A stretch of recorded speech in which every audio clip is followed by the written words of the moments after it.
บายดีทุกคนมื้อนี้ซิงจะมาซ่อมนอเฮียไว้เด้อซ่อมเฮ็ดนอถงไว้เนาะเฮ็ดนอถงไว้กินยาวนานเลยเอาไว้กินยามที่ว่าหมดฤดูนอนะทุกคนเราจะมาซ่อมแบบนี้ไว้เนาะตัวที่แก้โดยที่ร้ายนะเอากับเอาออกเนาะมันจะเหลือเอาแบบนี้งามๆแบบนี้แล้วเราก็จะมาผ่าครึ่งเนาะ ซึ่งเวลาเขาลวกเขาต้มมาเนาะน้ำมันจะเข้าในบ้องนอกนี่เลยเนาะเพื่อว่าเวลาเฮ็ดนอกถุงมาเนาะจึงบ่เน่าฝนก็ฝนแห้งๆฝนหมดมือเลยวันนี้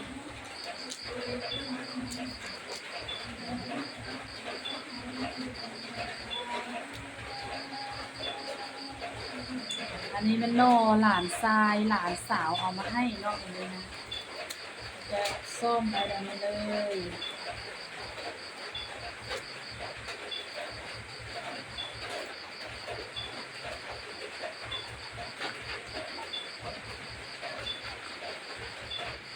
ถือว่าแล้วเนาะตัวนี้นะ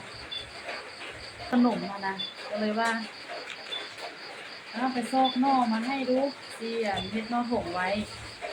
ก็เฝ้าไปซอกนอกมาให้เนาะก็ได้ย้อนดูทุกคนได้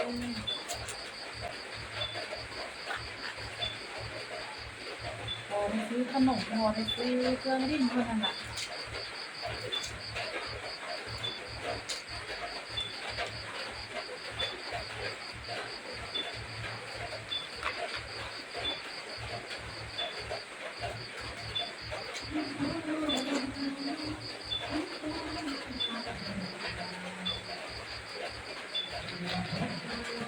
ฝนมืดมือเลยวันนี้ลินมืดมือเลยหมดแบบนี้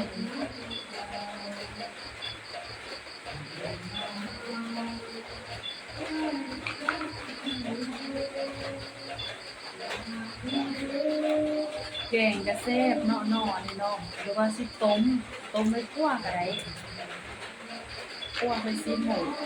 แซ่บไปซับหอยให้หลายสามทำให้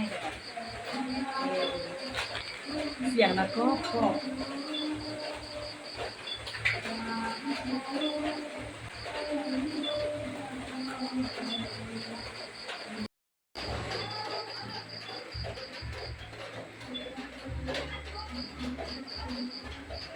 ดังไฟค้างหม้อก็เนาะทุกคนเนาะน้ำก็จะใส่ประมาณนี้เด้อใส่ครึ่งหนึ่งของหม้อเนาะเดี๋ยวถ้าน้ำฟดก่อนเนาะเดี๋ยวเราจึงเริ่มเอานอลงเลยเด้ทุกคนอันนี้แม่นอุปกรณ์เนาะที่เราจะเฮ็ดนอถงมื้อนี้เนาะอันนี้มันคือนอที่ซิงซ่อมไว้เมื่อกี้เด้อดิหลายๆงามๆเลยอันนี้แม่นนอเฮียเนาะส่วนนี้แม่นนอไผ่เด้ออันนี้เด้อนอไผ่ที่ซ่อมแล้วละเอียดแล้วเนาะอันนี้ก็คืออุปกรณ์วิธีเฮ็ดนอถงอันนี้เป็นถงยางเนาะทุกคนเนาะขนาดกะ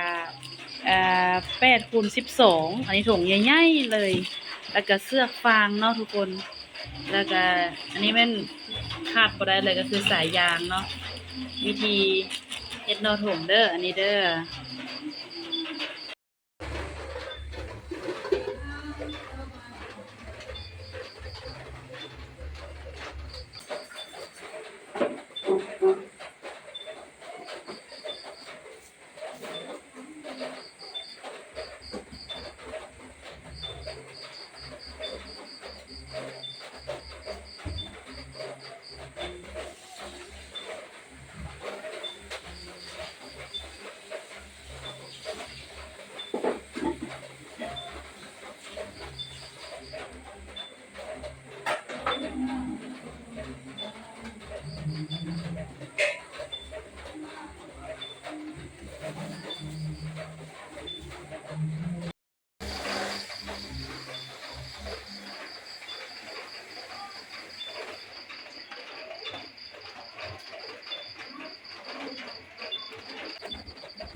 โถงที่2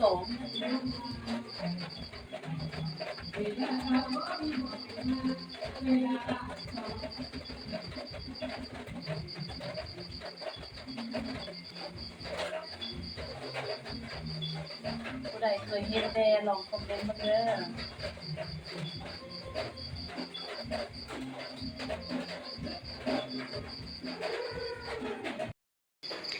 สำเร็จแล้วเด้อทุกคนเด้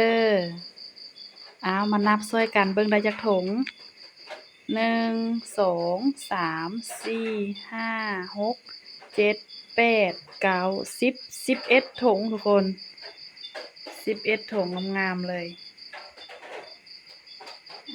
กินได้ยาวนานเลยแบบนี้นะจนได้เป็นปีพุ่นแหละทุกคนปี2ปีพุ่นแหละเด้งาม